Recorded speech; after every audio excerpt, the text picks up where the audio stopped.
ini kan kopi nih dari Lam Tebas Segeduk Hill lah, kopi dari Segeduk Hill. Kita ini prosesnya semua organik, kita nggak pakai pupuk kimia.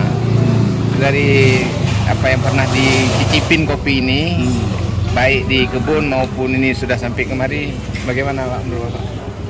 Ya, ini memang lain daripada yang lain. Ya kan? Jadi karena mungkin yang pertama organiknya, yang kedua ya lokasinya di Gedung Hill, ini membuat hasilnya beda dengan yang biasa ada di sini. Karena di sini kalau kontennya masih metode baru, sedangkan ini sangat tradisional ya, untuk menggonsengnya. Jadi di sini menghasilkan suatu kualitas yang sangat beda. Ya.